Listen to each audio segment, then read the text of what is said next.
بسم اللہ الرحمن الرحیم۔ السلام علیکم، کیسے ہیں آپ سب؟ امید ہے خیریت سے ہوں گے۔ اللہ پاک آپ سب کو اپنے حفظ و امان میں رکھے اور ہدایت پانے والوں میں شامل فرما دے، آمین یا رب العالمین۔ آج جو وظیفہ میں آپ کے لیے لے کر آئی ہوں وہ شوگر سے نجات کا وظیفہ ہے۔ شوگر آج کل ایک عام سی بیماری ہو گئی ہے، ہر گھر کا مسئلہ ہے، ہر گھر میں کسی نہ کسی کو شوگر کی بیماری لاحق ہو گئی ہے۔ یہ ایک چھوٹی سی آیت پڑھ کر آپ دم کریں، انشاءاللہ تعالی شوگر کی بیماری جو ہے وہ ختم ہو جائے گی، اور اگر ہائی شوگر ہے تو وہ کنٹرول میں رہے گی۔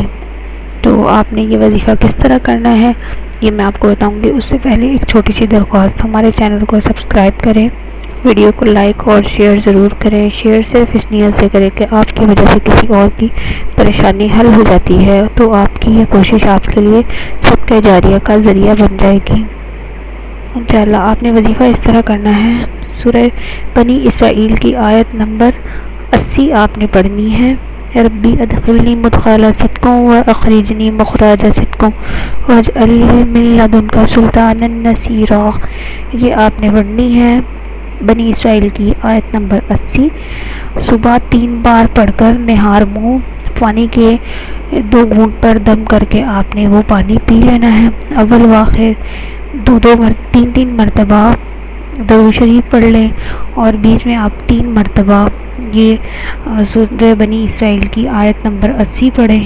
انشاءاللہ تعالی آپ اپنی آنکھوں سے فرق دیکھیں گے۔ یہ بے حد کارآمد اور مفید ہے، اور یہ آزمودہ ہے، آپ بھی آزما کر دیکھیں۔ انشاءاللہ تعالی آپ کی شوگر کی بیماری جو ہے وہ کنٹرول ہو جائے گی، اور آپ کو فائدہ ضرور حاصل ہوگا۔ اسی کے ساتھ اجازت دیجیے، اگلی ویڈیو کے ساتھ حاضر ہوں گی۔ دعاؤں میں یاد رکھیے گا، دعا لوگوں کے لیے کرتے رہا کریں، کیونکہ یہ صدقہ جاریہ ہے۔ اللہ حافظ۔